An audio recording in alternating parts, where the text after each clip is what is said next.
Switching now to the crisis in Iraq, where Sunni Muslim insurgents are battling with Iraqi government forces for control of a major oil refinery.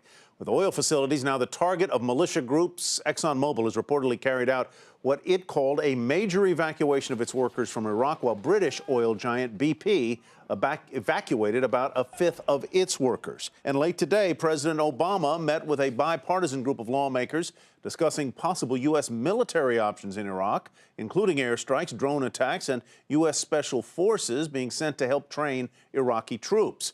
Meantime, the violence worsens as Iraqi security forces battle Sunni militants. Michelle Caruso-Cabrera has more from Kirkuk in northern Iraq. Iraq's largest refinery, the scene of heavy fighting today. Video clips posted on a social media website purport to show smoke rising from the installation after the rebels swept into the facility early this morning. Trouble at the refinery, one of the causes of these. Long lines for gasoline, hundreds and hundreds of cars in length throughout Iraq's northeast region of Kurdistan. We're supposed to live in the country of oil and gas. And suddenly we knew yesterday that there's no fuel. And still, the Islamic militants press on. We're here in Kirkuk in northern Iraq. It's home to an enormous amount of energy infrastructure. One of the 3 largest oil fields in Iraq, here in Kirkuk. And you can see over my shoulder, large natural gas facility. We're told that fighting is happening several kilometers down the road between the Peshmerga, that's the Kurdistan military, who's had to take over this city because the Iraqi military disappeared. They're fighting the Islamic militants. If the militants could take over Kirkuk, it could be potentially devastating to the oil infrastructure here in the north part of the country. The governor of Kirkuk is in charge of trying to keep his province safe. He says, though, the slide into anarchy isn't caused solely by extremists. Iraq's problems, he says, are much deeper. Differences between Shias and Sunnis.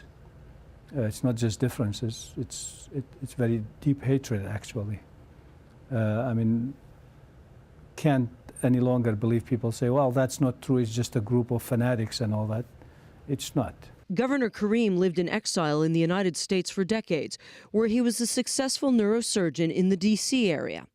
In a small twist of history, he was a resident at George Washington University in 1981 and was a junior member of the team that assisted in James Brady's recovery when he was injured during the assassination attempt of President Ronald Reagan. Karim returned to his homeland after the fall of Saddam Hussein. But he says even though the dictator is gone, the central government still has too many dictatorial powers. Here in Kirkuk, I cannot appoint a police officer, a local police officer. It has to be from Baghdad. If I want to fire him because he's not doing his work or her work, Baghdad has to agree on it. And you cannot run a country like this. The governor, like many, believes strong federalism could help save Iraq. That means a lot more power to the regions within it and a lot less power to the central government of Baghdad. For Nightly Business Report, Michelle Caruso-Cabrera, Northern Iraq.